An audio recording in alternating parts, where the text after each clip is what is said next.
What's up, everybody? My name is Brascus. Now, a long time back, I did a video titled My Thoughts on the Matter, and it was all about my views and opinions on the DLC characters that were released in a game called Mordheim: City of the Damned, which some of you know and some of you may not. Now, it was very big for my channel. The video got a lot of views, and Mordheim was an awesome game, but I had always intended to do more episodes based on that same theme of my thoughts on the matter. Well, welcome to number 2. Today we're going to cover my thoughts on the matter regarding remasters and remakes of old games, and we're going to do that to the backdrop of this game, which is Bullet Witch, which was originally released, I believe, for the Xbox 360 and just recently received a re-release on Steam. I'm not sure if they officially decided it was a remake or a remaster or if it's just being re-released, but one way or another it does well enough to serve for this purpose. So we're going to use this as an example and backdrop while we discuss this. So here we go, starting with a brand new game. We'll go ahead and set it to normal. Now I'm going to talk over a lot of this, so if you really want to hear all the story and whatnot, you'll probably just need to find someone doing an actual playthrough, or if you guys decide that this looks interesting enough and you want to see an actual playthrough, then by all means let me know. So, as many of you may have noticed at this point, kind of a recent trend in games is to remake, remaster, or otherwise re-release games from older generations. It kind of started back in I guess the first example I can think of was back in sort of the GameCube era. I mean, people on PCs have been playing older games through emulation for a long time now, but I'm talking about official re-releases and remasters.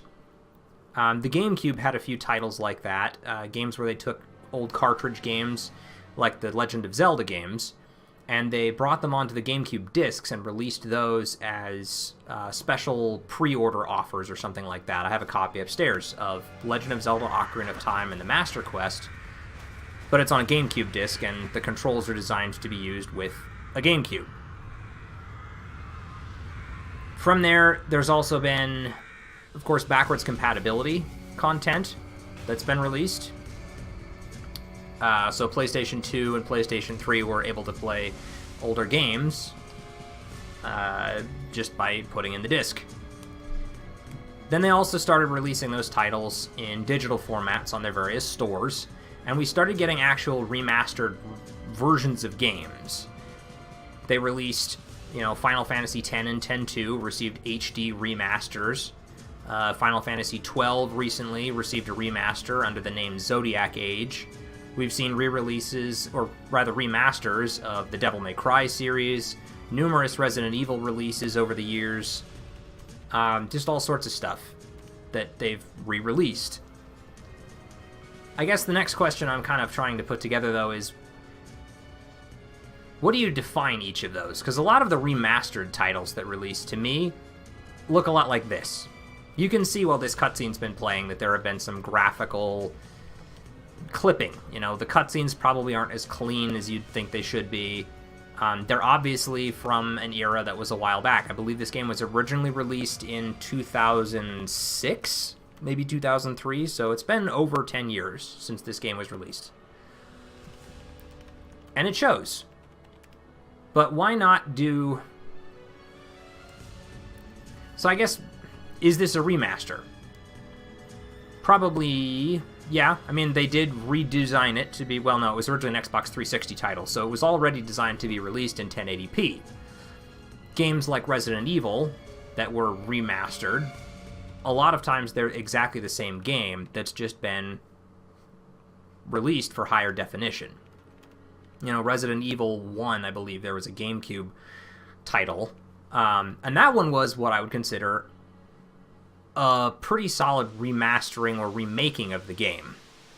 All of the core elements were still in place, and you can look this up, but they redid the graphics because the PlayStation 1 era graphics on a GameCube just didn't look right. So they redid the controls. I think they even redid the voice work because Resident Evil 1 had some really bad voice acting. And they re-released the game for the GameCube. Here's another example. You can see at the top there where the way it sort of clips and the animation isn't real solid. Now, an example of this done right, to me, you may remember from recent memory, they didn't just remaster these games, they actually remade them. And those are the Crash Bandicoot N. Sane Trilogy and the upcoming Spyro Reignited Trilogy, I believe is the name. The games both originally released on PlayStation 1 and featured flagship characters from those franchises, Crash Bandicoot and Spyro the Dragon. But they went above and beyond simply re-releasing it in digital formats, which they had already done, by the way. You can get those same Spyro games on the PlayStation Marketplace. But they remade them. They took the character models and they did them better in, brand new game engines. They redid the textures, they redid the animations, they redid the entire environment. They rebuilt the game from the ground up and brought it into this generation. And that to me is what's done right. Too many games are doing what this one just did, where they take exactly the same game and they just put it on a new console. They don't bother to redo anything, they don't bother to improve it, they just re-release the exact same game. But you know what, we've also got games that kind of do the reverse and go too far the other direction. And the example I'm thinking of right now, many of you may agree with me, many of you probably won't, Final Fantasy VII's upcoming remake. Now, we haven't really seen much about it, but they're not doing even remotely the same game. Now, fans have been clamoring for a Final Fantasy VII remake for years now. Literally. Everybody wanted a remake of Final Fantasy VII. But what they all wanted was the same game brought into this next generation. They wanted the updated visuals, they wanted the voice acting, they wanted all the stuff that they loved about the game brought into this new game engine and up-to-date features. But what they're doing instead now is they're taking Final Fantasy VII and they're turning it into this multi-part release game that they've turned from a turn-based strategy or turn-based JRPG game into an action game where you're not controlling a party of characters, you're controlling Cloud Strife as he battles his way through the forces of Shinra Company. Same story, but it's not Final Fantasy VII anymore. They are certainly remaking it, but they're not just redoing the game that everyone wanted. They're remaking it how they want to do it, I guess, to try and follow their new trend of more action-oriented games, like they did with Final Fantasy 15. So, I don't know. I'm kind of rambling here a little bit as I'm trying to piece my thoughts together. But I guess this is sort of the crux of what I'm trying to figure out here. You've got remasters and you've got re-releases. And I kind of want to just put forth my idea of what should happen in a scenario like that, where you take a game like this, like Bullet Witch, for example, and you want to bring it into a more modern audience. What's the right way to handle that? Do you just release the exact same game exactly as it was and put it onto a new console so that your fans can play it again? Or do you try to improve on it? Keep the same idea of the game intact, but maybe make it smoother, make it better, make the mechanics work more effectively than they did before. Here's a prime example of that I'm about to show you right now. At the moment, this game is fairly passable as a third-person shooter. But the crosshairs aren't perfect, and going into an Iron Sights mode is really not great. And in fact, I don't even remember how to do it, because that's not what I wanted to do. Is it Shift? No. Control? That's your spell book. I don't even remember how to do it, honestly. But if you look, right there, I'm not even targeted at the enemy. I'm off to the right of him, and I'm still technically hitting him. So it's rather obvious that the crosshairs don't indicate great aim. So that's something that they could have improved on and made the game play better, since they're already bringing it into a new engine. Well, actually, they may not be bringing it to... This is probably just purely emulated. But it's something that they could have done. If they really cared about the project, then they could have really gone forth and put the extra effort into it to make it that much better. Another example is actually in the spellbook that I pulled up there a second ago, and I'll do it again here in just a moment. I need to actually get down there because that's where I need to use this. Let me just take him out real quick. And I believe Maybe not. Last time I played through this, there was an injured person, and maybe I need to find another one, but... here. Let's put up a wall. So as you can see here, I've got Ancient Walls, Element Shots, Raven's Panic. I've unlocked several different things, but you'll notice that all of the button presses, the prompts on screen, they're mapped to a controller. X, A, B, and Y. But the actual buttons that I'm pressing are Z, C, and X. They redid the tutorials to show the keyboard controls, but why not redesign the layout to improve on it and bring it forth into whatever platform you're on? What if they decided to port this game from its original Xbox 360 onto PC and maybe re-release it in HD on PS4 and Xbox One?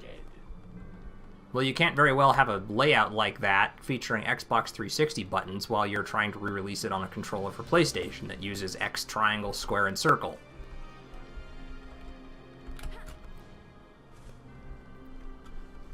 So, I guess I'm wondering at this point, why bother to re-release a game if you're not going to improve on it and make it better? And while we're at it, we could do something about the environments. Now, it's not bad. It's from 2006, so it is definitely aged. But the cloth fabric on the outfit that she's wearing is not bad. The character models don't really seem to clip too much. It doesn't look directly like her legs are always going through her clothing, although you can kind of see that happen when she's dodging from side to side. But why not make it better? Why not improve the textures so that the road looks more like a road and less like it's just a flat gray speckled tarmac? The plants aren't bad, but they could have been made better. Why not improve on it? And I guess the answer to that is probably dependent on the publisher. Who's really remaking the game? Is it the developers who decided that they liked this game and wanted to bring it into an audience where it could be appreciated better than it was on its original system? Or was it really just re-released by the publisher looking to capitalize on an existing IP and maybe make some money off of a nostalgia factor? People who had originally liked the game and they feel would still appreciate what it is.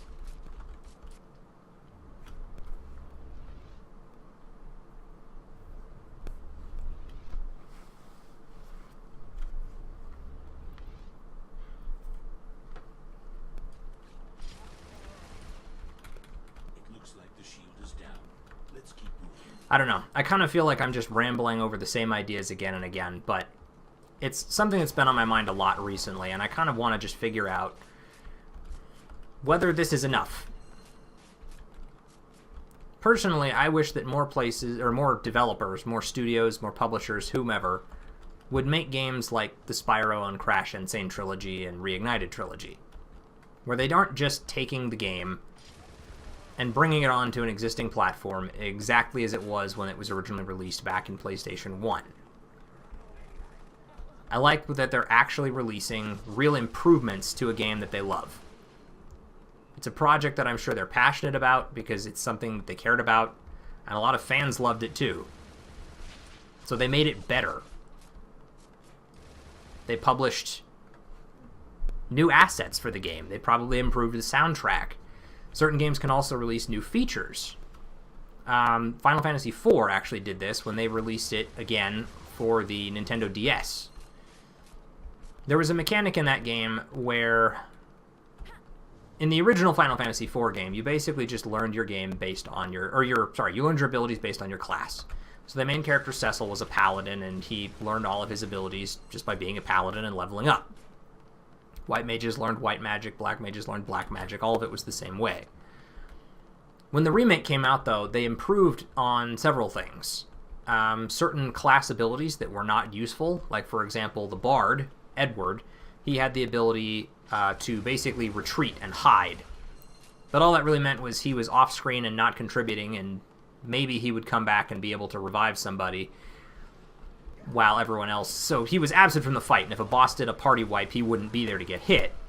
But then he'd come back, and he was a bard and particularly under-leveled and not super helpful. So he'd come back, but it didn't really work. So they fixed his ability, and they made it better. I don't remember exactly what it was, but I do remember that it was vastly better than the original. And on top of that, they added a feature where you could equip little augmentations that would give you the abilities from boss fights. There was one in particular named Cognazo, and when you killed him, he would drop an item that would allow you to use his tsunami attack. Okay, I have to cast a spell to take this guy out. Let's just get ready for it. It'll be... Okay, they're going to make me wait till he tells me to do it. So what I was saying... Ow, that really hurt. I could equip that item and then now use Cognazo's tsunami ability, which again improved on the game and allowed you new ways to customize your existing characters. And that's a major deal. And furthermore, that was again another game like the Spyro games and Crash games where they remade them. They brought 16-bit era Super Nintendo sprites into the 3DS and DS era, and they gave them 3D models and upgraded the sounds so that the music playing wasn't the same 16-bit era chiptune type music. Not that there's anything wrong with it, but they felt they could improve on it. It just seems a fine line to walk, I suppose, whether you improve on a game or whether you redo it too much. Or whether you just ignore it completely. So you wind up with either a game like this, a pure re-release, which, while fun, maybe isn't bringing its full potential into a new engine that is capable of more than they're asking of it. Whether you improve on a game and really just take something that everyone loved, make it better, and bring it back into an audience that can learn to appreciate the greatness of the game all over again, like Final Fantasy IV, or the Crash and Spyro games, or whether you go too far and you decide that you know better than your audience and you improve it to a point where it's no longer the game anyone recognizes, i.e. Final Fantasy VII.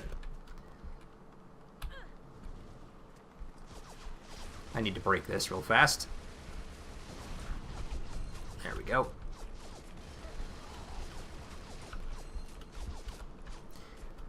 I don't know. I think at this point I'm kind of point out different ways that this particular game could have been improved, and there's a lot of other games like it that could have stood to be improved in the same way. What you're not seeing is that this is actually the second time I've played through this level. The first time I ran through and played it on my own, I got lost a lot, because I had no idea where to go, and they really didn't do much of anything to point you in the right direction. So I spent a very long time wandering around, killing lots of bad guys, but not being particularly effective about how I was doing it. I treaded through a lot of the same ground repeated times instead of getting a compass or a journal or anything telling me where to go. And unless you know where to go, you'll have to do exactly that. Oh, and look at that, a game-breaking bug. See, that's something that probably could have been improved upon when they released the game again. Falling through the world seems like something you'd want to address before you re-release the game back out into the public. Sadly, though, not everyone does that. And that, to me, is probably an earmark of a publisher who just said, let's take the existing game files and write them up for PC release and send them right back out the door.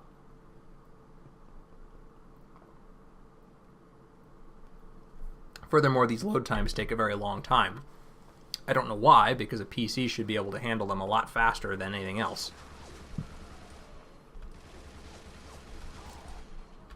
And here's another point that just came into stark comparison. Older features could always be fixed as well. For example, in this game, checkpoints. Checkpoint system's not great if it sends me that far back. That's something that probably could have been improved upon. Another game like that that actually comes to mind now is the Jak and Daxter series. I love the Jak and Daxter series. It's kind of crazy how much I love that series. I have played it so many times.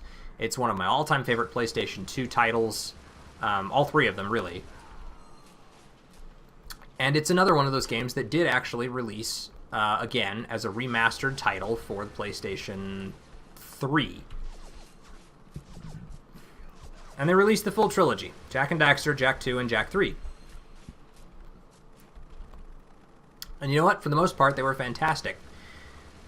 But Jak 2 in particular suffered from one major problem, and that was its checkpoint system. The checkpoints were extremely unforgiving, and they were not really great. They would set you back pretty far in progress. The game itself was very difficult, so you'd have to replay the same portions of the game again and again and again to really get anywhere with it.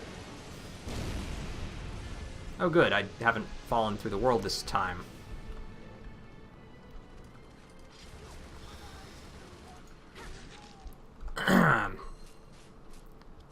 So when they released the remaster, one of the things that they probably could have and should have done is take the time to fix the checkpoint system. Guess what they didn't do?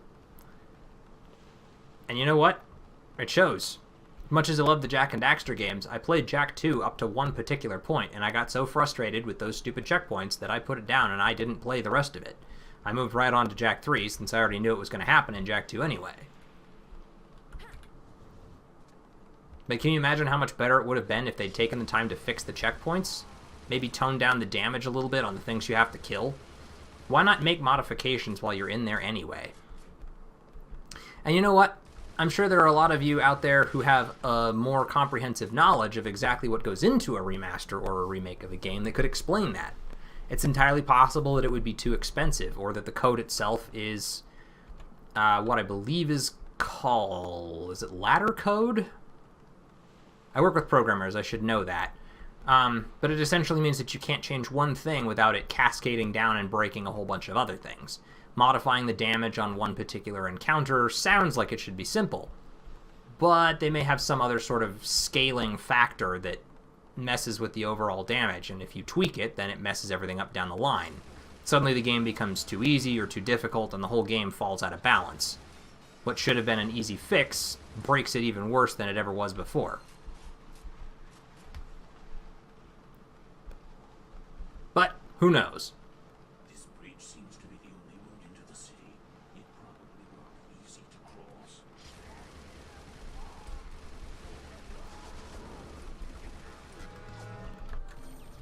I need to break these real fast. And I don't want to miss.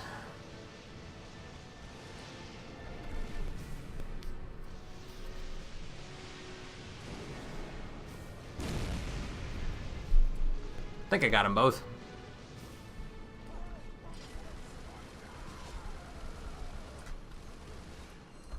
Need to reload.